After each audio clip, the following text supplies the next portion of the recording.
Bonjour, bienvenue à cette séance de révision numéro 3 consacrée au module de géodynamique interne du semestre 2 de la filière SVT. Alors, cette séance sera réservée à la relation qui existe entre la dynamique lithosphérique à la surface du globe et la genèse des reliefs, la genèse des chaînes de montagnes. Alors, on sait que les chaînes de montagnes résultent de la convergence des plaques lithosphériques à la surface du globe. C'est normal, là où il y a un écartement de plaques lithosphériques, il y a forcément d'autres endroits où il y a de la convergence lithosphérique. Alors, ce processus qui aboutit à la formation d'une chaîne de montagnes, c'est ce qu'on appelle un cycle orogénique, ou ce qu'on appelle une orogénèse. Alors, en quoi consiste ce cycle? Il faut d'abord créer un bassin sédimentaire. Généralement, c'est un milieu marin ou milieu océanique. Ensuite, il faut que ce bassin se ferme. Donc, on assiste à la fermeture de ce bassin pour créer un relief. Et une fois que ce relief, bien sûr, est formé, il va subir une phase d'érosion. Donc, c'est ce passage depuis le bassin sédimentaire jusqu'à la genèse du relief et son érosion qui constitue le cycle orogénique, le cycle qui aboutit à la naissance d'un relief.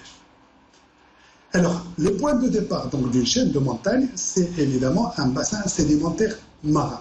Alors, quels sont les arguments en faveur d'un tel résultat ou d'un tel constat?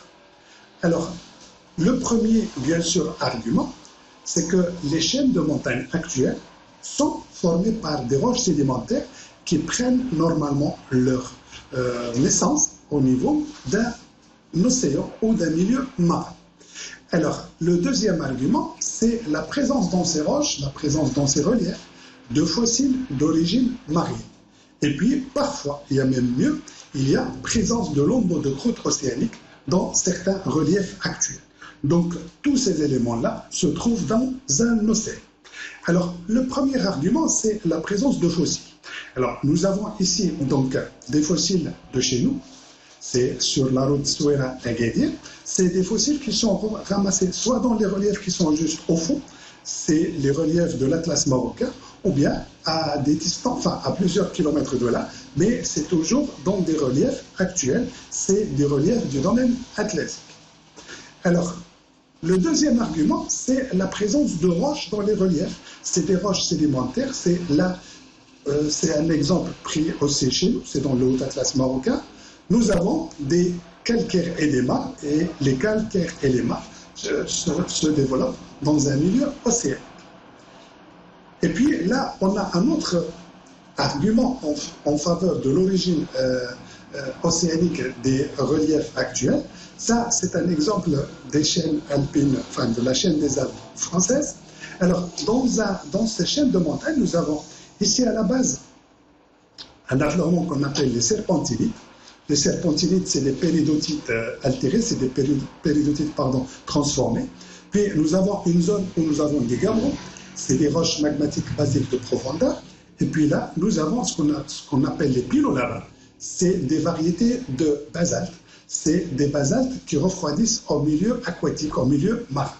Alors, cette succession n'est pas sans nous rappeler cette coupe que nous avons vue en cours. Alors, nous avons des péridotites, nous avons des gabbros et nous avons des basaltes. Alors, où est-ce qu'on trouve cette succession? On la trouve dans la lithosphère océanique. Donc, les affleurements que nous avons là correspondent en fait à un morceau, à un bout de lithosphère océanique qui existe dans la chaîne des Alpes françaises, la chaîne des Alpes actuelle. Donc, voilà les trois arguments comme quoi une chaîne de montagne correspond à la fermeture d'un océan. C'est à cause de la présence des roches sédimentaires marines, à cause de la présence de fossiles marins et parfois présence aussi d'un morceau de croûte ou de lithosphère océanique dans ces reliefs. Alors, où se situent ces reliefs à la surface du globe? Où se situent les chaînes de montagne à la surface du globe?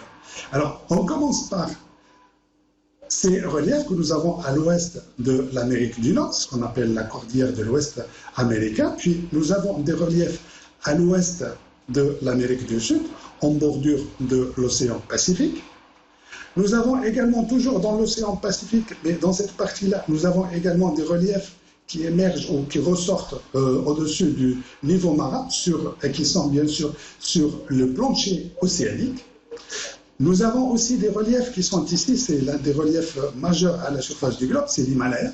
C'est des reliefs qui sont ici à la frontière entre les masses continentales, entre l'Eurasie au nord et puis la sous-plaque indienne et de l'Arabie saoudite au sud. Et puis nous avons aussi un modèle de chez nous, c'est le Haut Atlas, c'est une chaîne qui est en Afrique du Nord.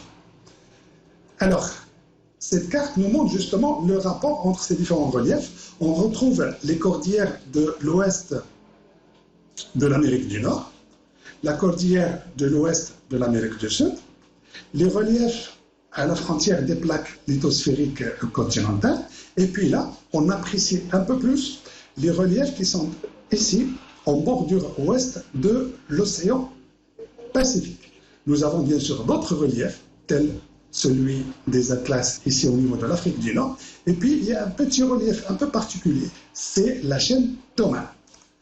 Alors, ces reliefs ainsi formés correspondent donc à la fermeture d'un océan, c'est clair, mais par quel mécanisme? Alors, les mécanismes de formation de ce relief nous permettent justement de classer justement ces reliefs ou ces chaînes de montagnes en 5 catégories. Alors, la première, c'est la chaîne de subduction froide. Elle correspond à la convergence de lithosphère océanique contre une lithosphère océanique.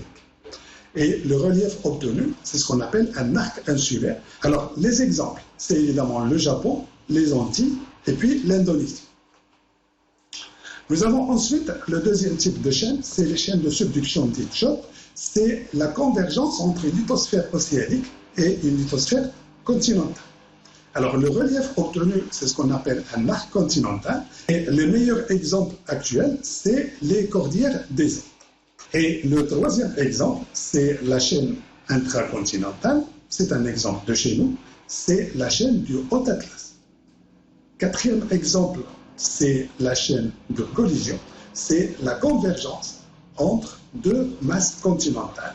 Le cinquième exemple, c'est la chaîne d'obduction qui correspond au chevauchement de la lithosphère océanique qui passe au-dessus de la lithosphère continentale. Alors, voici les exemples des 3 modèles les plus fréquents à la surface du globe. Nous avons la chaîne d'arc insulaire, la chaîne d'arc continental et la chaîne de collision.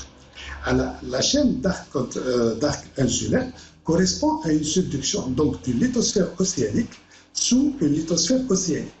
Alors, à cause justement de sa densité, de son âge, parce que lorsque cette lithosphère vieillit, sa densité augmente et il va finir donc par plonger au niveau de la sténosphère et il va subir ce qu'on appelle une fusion partielle, et cette fusion partielle va générer un magma. Ce magma va remonter, soit qu'il sera piégé dans la lithosphère océanique, soit qu'il pourra ressortir en surface et générer un appareil volcanique. Alors, ces appareils volcaniques sont sous forme d'un arc, une forme courbée, parallèle justement à la fosse océanique dans laquelle on assiste au plongement de la lithosphère océanique subductée. Donc, cette forme courbée permet d'appeler cette zone-là un arc insulaire parce qu'il est formé par une succession d'îles. Alors, ces îles peuvent être coalescentes et former des reliefs relativement étendus en surface. Le deuxième cas, c'est l'arc continental. Alors là, il concerne le plongement de la lithosphère océanique sous une lithosphère continentale. On assiste au même phénomène lorsque cette lithosphère atteint une certaine profondeur, elle va fondre de façon, je dirais, progressive, et il va générer un magma qui va remonter en surface à une température tellement élevée qu'il peut entraîner également la fusion de la lithosphère continentale. Alors, ce magma peut rester en profondeur pour donner des roches plutoniques, ou bien arriver en surface et générer des appareils volcaniques qui vont donc donner des reliefs encore plus importants que ce qui existe déjà au niveau de la croûte continentale. Et puis, troisième cas, là, c'est une chaîne de montagnes dite mature, parce que là, du plan de subduction qui existait, il ne reste plus que ce plan-là, et on assiste donc à l'affrontement, à la collision entre deux masses continentales. Comme ils ont des densités relativement faibles, aucune d'elles ne va aller en profondeur. Toutes ces masses continentales vont aller vers le haut et ils vont générer des reliefs relativement importants. Alors les chaînes de collision sont dites des chaînes matures. Alors il reste les deux cas particuliers, c'est la chaîne intracontinentale, elle existe en Afrique du Nord, et puis nous avons la chaîne d'abduction qui existe à Oman. Alors en voyant les deux premiers cas, les arcs insulaires et les arcs continentaux, alors ces chaînes de montagnes existent tout autour de l'océan Pacifique. Alors cet océan, on peut le partager en deux, une partie orientale et une partie occidentale ou une partie ouest. Alors dans la partie ouest, nous avons des fosses océaniques dans lesquelles on assiste à une subduction d'une lithosphère océanique sous une autre lithosphère océanique. Ce qui est donc dans cette partie du Pacifique, nous avons essentiellement des reliefs de type arc insulaire. De l'autre côté, nous avons également des reliefs sur les continents, sur la bordure ouest de l'Amérique du Nord, des reliefs sur la bordure ouest de l'Amérique du Sud. C'est ce qu'on appelle les arcs continentaux. Ils sont liés à la subduction d'une lithosphère océanique sous la plaque nord-américaine, également la subduction d'une lithosphère océanique sous la plaque de l'Amérique du Sud. Alors, ces chaînes de montagnes sont jalonnées par des appareils volcaniques. C'est tous les triangles rouges qui sont placés sur la carte, d'où le nom de ceinture de feu du Pacifique. C'est parce que tout autour, nous avons une activité volcanique actuelle, soit du côté des arcs continentaux, soit du côté des arcs insulaires. Alors on va prendre le premier exemple, c'est l'exemple du Japon. Alors les îles japonaises sont sur cette photo satellite, elles sont là. Elles ont cet aspect court qui caractérise justement les arcs insulaires. Alors au niveau du Japon, nous avons trois plaques lithosphériques. C'est un cas un peu spécial, un peu particulier. Nous avons la plaque Pacifique, qui est de nature océanique. Nous avons aussi la plaque des Philippines, une plaque lithosphérique océanique. Et là, nous avons la plaque de l'Eurasie avec sa partie océanique. Parce que dans les plaques lithosphériques, on peut avoir une partie continentale et une partie océanique. Donc, nous sommes ici en présence de trois plaques lithosphériques. Et ici, nous avons un point dit triple qui délimite une zone de subduction entre l'Eurasie. Alors, sous l'Eurasie, nous avons le plongement de la plaque des Philippines, et puis à ce niveau-là, nous avons la plaque du Pacifique qui plonge en dessous des deux. Elle plonge ici sous la plaque eurasiatique, et il plonge ici sous la plaque des Philippines. Alors, le schéma global, il est là. C'est donc une subduction froide, océan-océan, qui génère des appareils volcaniques. Ces appareils volcaniques en surface, lorsqu'ils sont reliés entre eux, ils sont devenus suffisamment importants, ils peuvent générer des reliefs de ce type. Là, c'est des reliefs du Japon qui dépassent largement les 3000 mètres d'altitude. Alors, toujours dans la bordure ouest de l'océan Pacifique, mais là, on va aller vers la partie, je dirais, orientale de la plaque australienne. C'est la fosse des Tonga-Kermadec. Alors, la fosse, il est à peu près à ce niveau-là. Et en surface, voilà ce que nous avons. Nous avons donc un ensemble de volcans qui constituent là aussi un arc insulaire, d'origine bien sûr volcanique. Entre la plaque subductée, c'est la plaque de l'océan Pacifique, elle est là. Et puis là, nous avons un morceau de, je dirais, océanique de la plaque australienne. Cette partie-là, c'est ce qu'on appelle un bassin arrière. Alors, pour placer cette subduction, on l'a placée grâce à la localisation des foyers séismiques en mesurant justement l'intensité des séismes et la profondeur des foyers. On arrive à mettre en évidence que de ce côté-là, de l'arc insulaire, c'est-à-dire du côté de la plaque pacifique, c'est la couleur jaune, nous avons essentiellement des foyers superficiels. Par contre, lorsqu'on avance vers le nord-ouest, nous avons cette zone sombre, nous avons des foyers qui sont profonds. Et c'est l'alignement justement de ces foyers sismiques superficiels, intermédiaires au milieu de l'arc, et puis profond lorsqu'on s'éloigne vers le nord-ouest. C'est ce qui nous permet de placer justement ce plan de subduction. C'est le plan dit de Benioff, du nom du séismologue qui l'a découvert.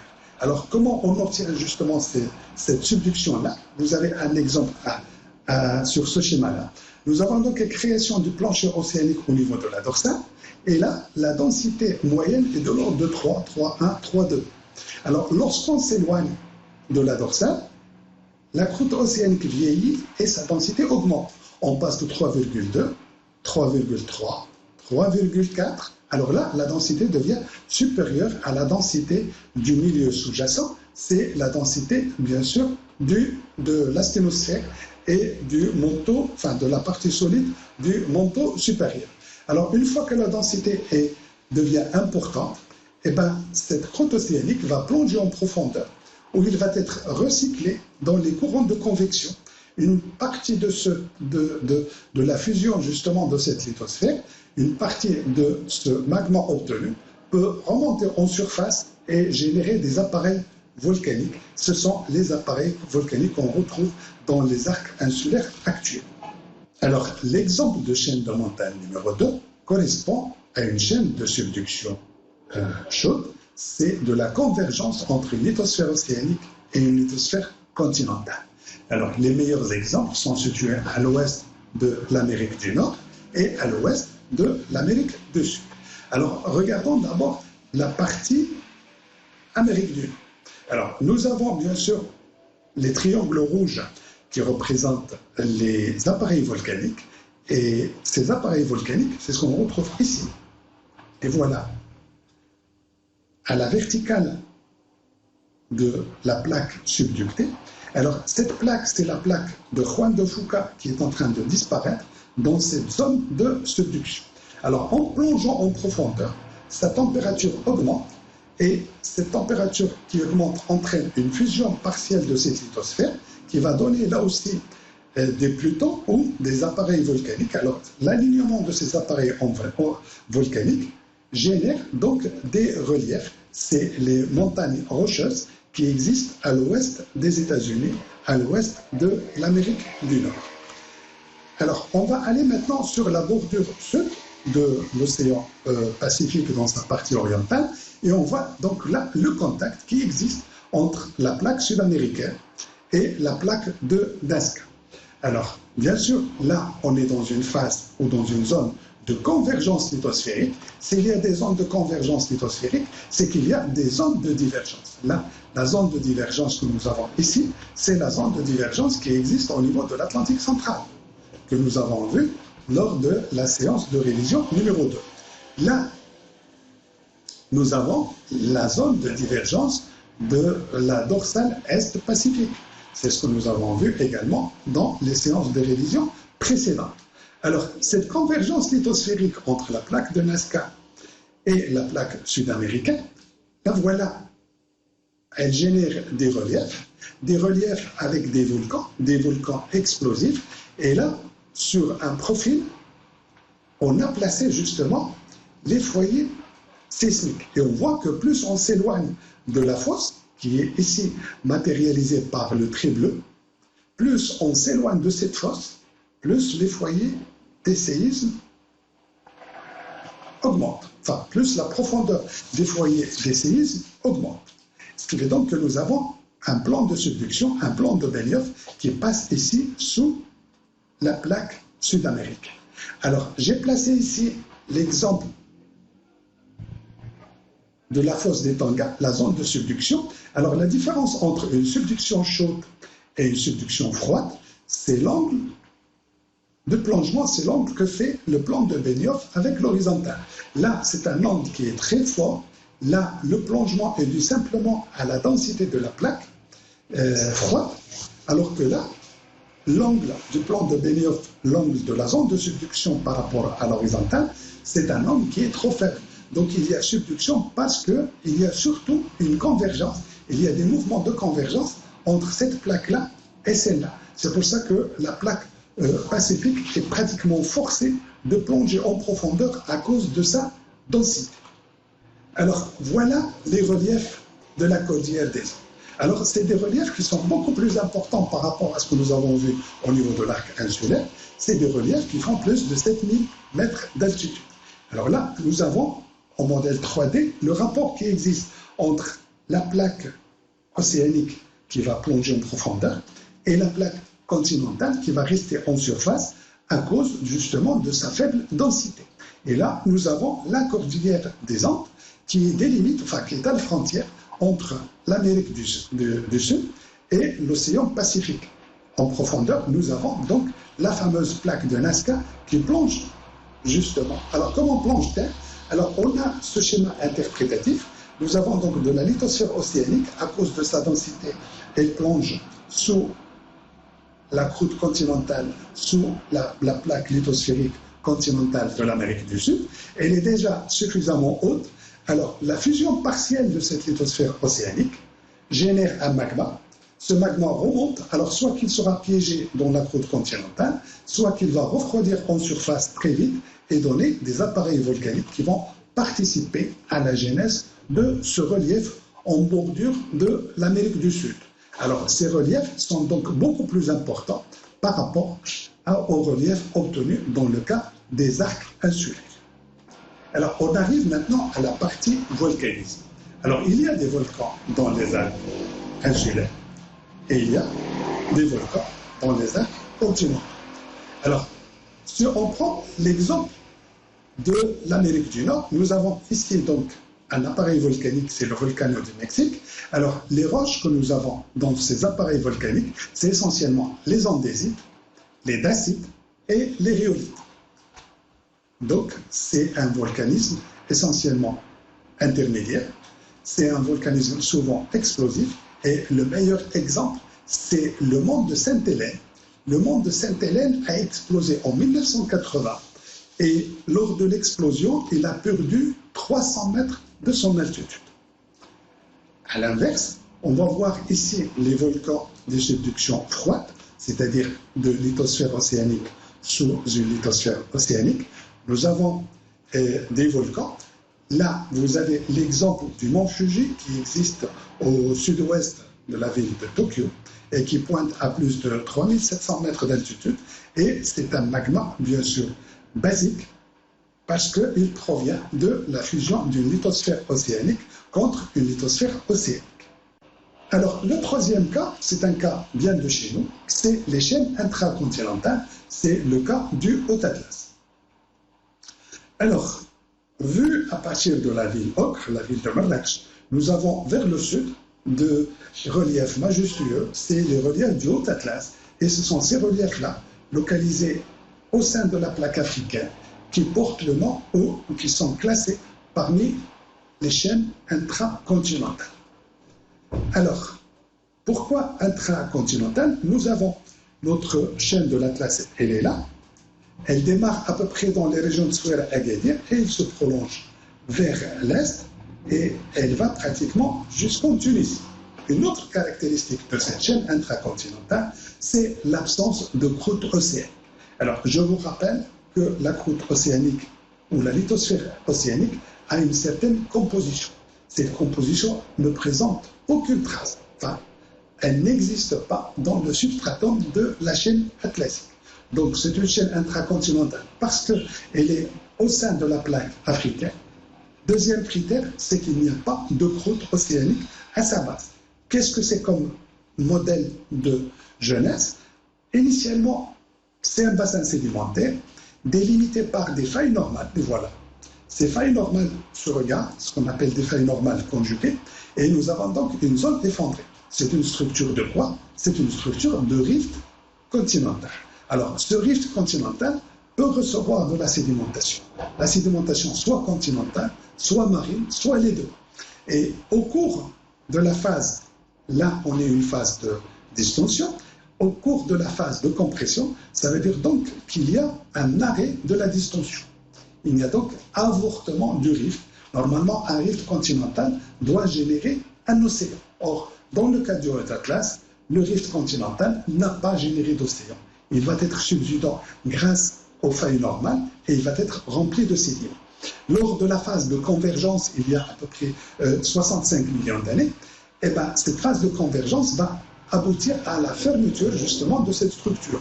Comment elle va fermer cette structure-là? Eh bien, simplement en reprenant les anciennes failles normales en failles inverses. Et on va assister donc à la naissance de failles inverses et de chevauchements sur cette partie-là. Et puis des failles inverses et des chevauchements de l'autre zone.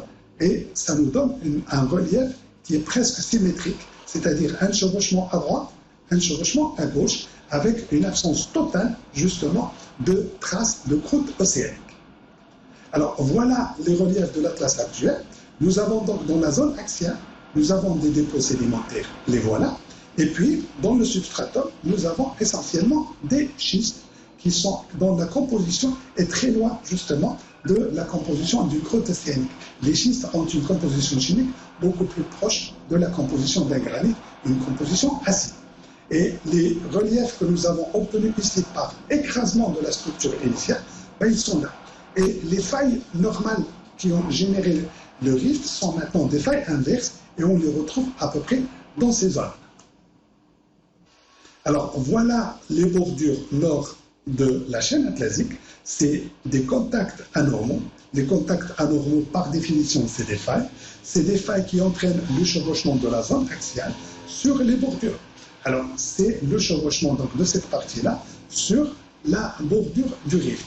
Et puis, la même chose de l'autre côté, nous avons un chevauchement ici de terrains précambriens sur des terrains du Trias, c'est des terrains du Mésozoïque. C'est quelque chose qui n'est pas logique, c'est quelque chose qui est anormal, et le contact entre les deux est forcément une faille. C'est une faille chevauchant en direction du sud.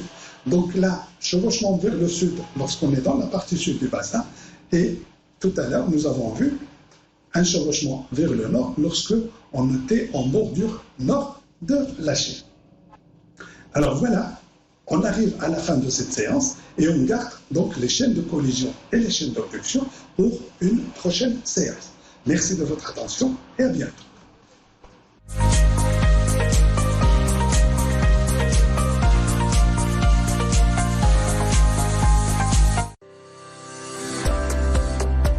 هاد المرحلة ديال تخفيف الحجر الصحي مرحلة حاسمة، لازم علينا ما نستهنوش بها. إلا بغينا نتنقلوا من مكان لآخر لازم علينا نتخذوا جميع التدابير الوقائية، وإلا ما توفرتش عندنا وسيلة النقل الخاصة بنا ممكن نستعمل وسائل النقل العمومية.